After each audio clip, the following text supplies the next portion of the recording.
इन्ना नहनु नज़्ज़लना ज़िक्र व इन्ना लहु लहाफ़िज़ून वक़ाल अल्लाहु तआला फ़ी मक़ामिन आख़र मन ज़ल्लज़ी युक़रिदुल्लाह क़र्ज़न हसना सदक़ल्लाहु मौलाना अज़ीम व बल्लगना रसूलुहुन नबियुल अमीनुल मुबीनुल मतीनुल करीम व नहनु अला ज़ालिका लमिनश शाहिदीन व शाकिरीन वल्हम्दुलिल्लाहि रब्बिल आलमीन।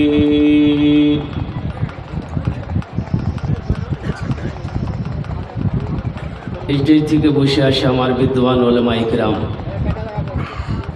শোরা এজাম নকিবে হিন্দুস্তান পিন্ডাল থেকে বসে আসে আমার দাদা ভাইরা, আমার ছেলে পর্দাতে বসে আসে আমার মা বোন, আমি সবাইকে সালাম করছি। আসসালামু আলাইকুম ওয়া রাহমাতুল্লাহি ওয়া বারাকাতুহু। আপনারা বুঝতে পারলেন না আমি সালাম করলাম। আল্লাহ নবীর ফরমান আছে, যদি তোমাকে কই সালাম করে ওনার সালামের ভালো জবাব দাও। কি এটা ভালো জবাব ছিল নাকি? আর একবার চেষ্টা করছি, দেখছি কত লোক আমার সালামের ভালো জবাব দিচ্ছেন। আসসালামু আলাইকুম ওয়া রাহমাতুল্লাহ। ওয়া আলাইকুম আসসালাম ওয়া রাহমাতুল্লাহি ওয়া বারাকাতুহু। আজকে কি বাংলাতে তাকরীর করব? सुनবেন तो? देखिए, हमको दावत मिली थी 4 तारीख, कै तारीख की? कि 4 तारीख को हज़रत आपको जलसे में आना है। मैंने कहा कि इंशाअल्लाह आ जाऊंगा। 4 तारीख की दावत मिली थी, हम 4 तारीख को आ गए। आज तकरीर करने मिला है 5 तारीख।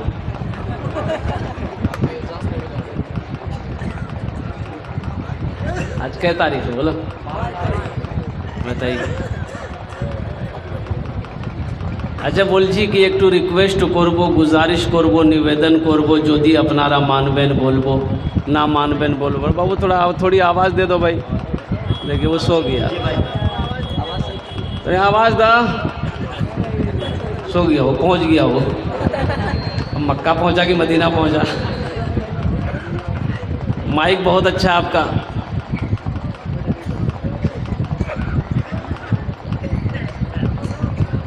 अब रात 2 बजने को है और हमारे अकाबिरीन फरमाते हैं कि रात 12 बजने के बाद तकरीर करना बस यूं समझ लिए कि मुर्गा से अंडा निकालना है। मुर्गा अंडा दीजिए ना।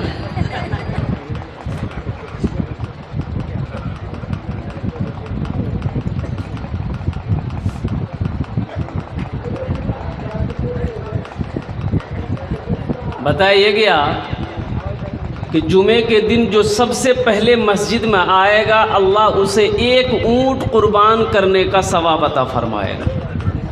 उसके बाद जो आएगा उसे 1 गाय अल्लाह की राह में कुर्बान करने का सवाब अता फरमाएगा। फिर जुमे के दिन उसके बाद जो आएगा तो उसे 1 दुम्बा का सवाब मिलेगा। फिर जुमे के दिन उसके बाद जो आएगा उसे 1 बकरे का सवाब मिलेगा। उसके बाद जो मस्जिद में आएगा उसे 1 मुर्गे का सवाब मिलेगा। उसके बाद जो आएगा उसको किसका सवाब मिलेगा? 1 अंडा का सवाब मिलेगा। किसका सवाब मिलेगा? कौन सी अंडा? और देखो बोलिए मुर्गा का अंडा।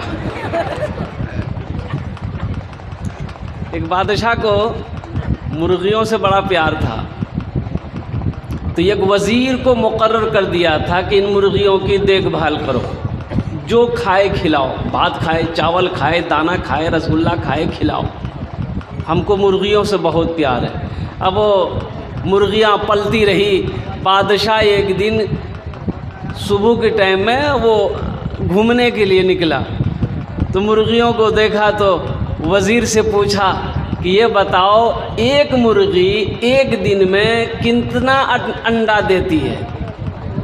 तो वज़ीर ने कहा कि हुजूर, एक मुर्गी एक दिन में 1 ही अंडा देती है। बोले नहीं, तब फिर हमको ऐसी मुर्गी नहीं चाहिए, हमको वो मुर्गी चाहिए जो एक दिन में 2 अंडा दे। देते? अरे बोलो नहीं। बादशाह चला गया। बादशाह बोला जो मुर्गी 2 अंडा ना दे उसको ज़िबा करो। वज़ीर तमाम मुर्गियों को जमा करके बोला कि खैरियत नहीं है, अगर जान बख्शिश चाहते हो तो 2 अंडा दो। तो मुर्गियां डर से कोई सुबह 1 अंडा दी, कोई शाम को 1 अंडा दी।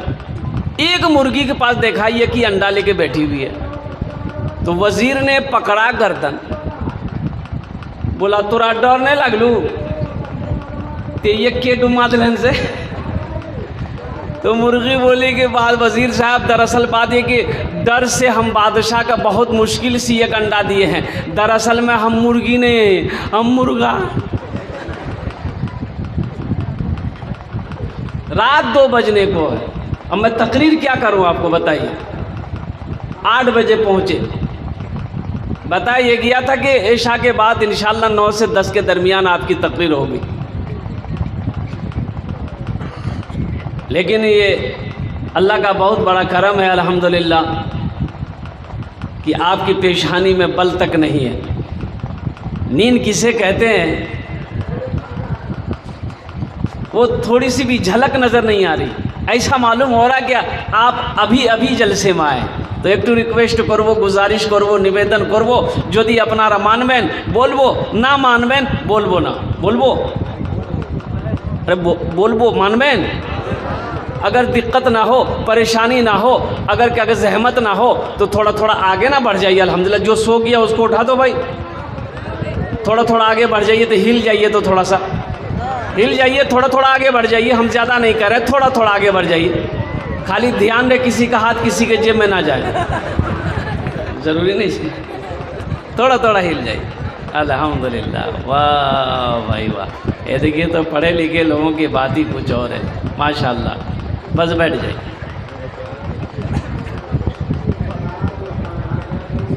अभी हज़रत अल्लामा मौलाना मुफ्ती वसी साहब दामद बरकातुहुम ने बहुत अच्छी तकरीर करी। इस्लाह मुआशरा का जो तकरीर होनी चाहिए थी वो तकरीर करी। आप लोगों ने वादा भी किया कि इंशाअल्लाह हम लोग अमल करेंगे, इंशाअल्लाह अमल करेंगे। अच्छा, इंशाअल्लाह तो हम लोग बोलते हैं, यही ना बात है। जलसा तो हम लोग सुनते हैं, तकरीरें सुनते हैं, बयान सुनते हैं, अमल नहीं है, अमल नहीं है। अभी जहेज़ के ऊपर में अगर बयान हो जाए कि जहेज़ लेना हराम है, जहेज़ नहीं लेना है, कौन कौन नहीं लेगा, सब हाथ उठा देगा। अब कल्ले बारातगाह में जाकर शोरूम में मोटरसाइकिल कसवाएगा। बोला बात सही चीज गलत चीज बोला। भाई शराब पीना क्या है, बोलिए, हराम है। सूद खाना, ज़िना करना, जुआ खेलना और जहेज लेना, बोले एक राब है था। भाई जहेज मांग कर लेना ये भी तो हराम है, मांग कर जहेज लेना हराम है। और हराम में पलने वाला खून जन्नत की खुशबू तक नहीं सूंघ पाएगा। ये हम नहीं कहते, अल्लाह के रसूल की हदीस है। अल्लाह के नबी जनाब मोहम्मदुर रसूलुल्लाह सारे लोग बोले सल्लल्लाहु अलैहि वसल्लम के फरमान है कि जिस्म के अंदर में हराम कमाई का खून दौड़ रहा है, वो जिस्म जन्नत तो पहुँचने की बात तो दूर है, उस जन्नत की खुशबू तक नहीं सूंघ पाएगा। जलसा तो हम लोग सुनते हैं, अमल है नहीं। तो अमल की नीयत से सुनेंगे तो इंशाअल्लाह बात असर करेगी। अगर अमल की नीयत नहीं है, सिर्फ ये है कि चलो अभी देखा मैंने, वहाँ आराम कर रहे थे मास्टर साहब के घर पे, अब वो क्या आराम, जो ना उधर सीटी बजा रहा था लड़का साहब, बेचैन कर दिया। तो हमने अपने ड्राइवर से पूछा कि भाई ये लोग कौन है, वो बोली कि जलसा सुने ले लीजिए। बोले जलसा वहाँ हो रहा कि यहाँ हो रहा। अच्छा देखिएगा, घर से कह के निकला है, अपनी बीवी को कह के निकला है, खुदियाग में हम जलसा सुने ली। माँ को कह के निकला, अम्मी जान हम जलसा सुनने जा रहे हैं। बाप को कह के निकला, अब्बा हम जलसा सुनने जा रहे हैं, जलसा यहाँ हो रहा है, वो बाज़ार में घूम रहा है। बताइए फ़ायदा करेगा? भाई फ़ायदा होगा? ये नुकसान है। शरीयत का एक मसला है कि जब मस्जिद के अंदर में जगह खाली हो, मस्जिद के अंदर में जमात हो रही हो, अभी कोई एक आदमी आया कि नहीं मस्जिद के भीतर हम नमाज नहीं पढ़ेंगे, मुझे बहुत गर्मी लग रही है, बाहर ही नीयत बांध के खड़ा हो जाएगा, उसकी नमाज होगी? बोलिए, उसकी नमाज होगी? तो उसी तरीके से ये पिंडाल सजा है, इस पिंडाल के नीचे बैठकर जलसा सुनने वाले को, अल्लाह का जिक्र सुनने वाले को जो सवाब अल्लाह देगा, वो सवाब रोड पर खड़े होकर घूमकर सुनने वाले को नहीं मिलेगा। जो सवाब इस पिंडाल के नीचे बैठकर सुनने वाले को अल्लाह देगा, वो बाजार में घूमने वाले को अल्लाह नहीं देगा। जो सवाब इस पिंडाल के नीचे बैठकर सुनने वाले को अल्लाह देगा, वो सवाब दुकान पर बैठकर सुनने वालों को नहीं मिलेगा। तो इंशाअल्लाह कोशिश करें। देखिए, कबूलियत की भी घड़ी है, कबूलियत की घड़ी है इंशाअल्लाह। और वह यूँ कह लिए कि तहज्जुद का वक्त चल रहा है। कोशिश करें कि हम यहाँ से दुआ करके उठें इंशाअल्लाह। भाई दुआ करेंगे इंशाअल्लाह। और ये भी कोशिश रहे कि जलसा जब ख़त्म हो, जब दुआ हो जाए, जब आप अपने घर को जाएं, तो नमाज फजर अदा किए बग़ैर बिस्तर पे नहीं जाना, नहीं तो पूरी रात का बैठना बेकार। पूरी रात का बैठना। हज़रत उमर फ़ारूक रज़ी अल्लाह ताला अन्हु नमाज फजर पढ़ के सलाम फेरे तो देखा एक साथी नहीं है, तो पूछा भाई वो कहाँ है? तो कहा कि या रसूल अल्लाह, कहा कि अमीरुल मोमिनीन वो नमाज में नहीं आया। तो आप नमाज़ पढ़ने के बाद उसके घर पे गए, दरवाजे पे दस्तक दिया, तो उसकी माँ दरवाज़ा खोली। तो आपने पूछा कि भाई तुम्हारा बेटा कहाँ है, नमाज में नहीं आया? तो उसकी माँ कहती कि या अमीरुल मोमिनीन, वो पूरी रात नफल पढ़ता रहा, अब फजर में आँख लग गई, सो गया।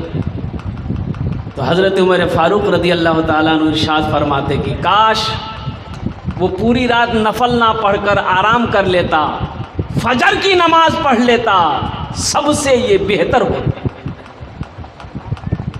बात समझ में आ रही है ना? तो नमाज का वो मकाम है। इसलिए मेरे बच्चों, मेरे नौजवानों, कितने लोग तैयार हैं कि इंशाअल्लाह हम आज से फजर की नमाज इंशाअल्लाह अदा करके ही बिस्तर पे सोएंगे इंशाअल्लाह? कितने लोग तैयार हैं? माशाअल्लाह। अच्छा, हम लोग हाथ उठा लेते हैं। अल्लाह, इन हाथों को उठवाना मेरा काम था। हमारे बच्चों के, नौजवानों के दिलों को बदलना तेरा काम है। इनके दिल को बदल दे, इनकी ज़िंदगी को बदल दे, इनके हालात को बदल दे। या अल्लाह, इन्हें पक्का सच्चा नमाजी बना दे। आमीन बोले अल्हम्दुलिल्लाह। एक बुज़ुर्ग जा रहे थे रास्ते में फजर की नमाज़ पढ़ने के लिए मस्जिद। अब वो कुरून इस्लाम का ज़माना था, नया दौर इस्लाम का था।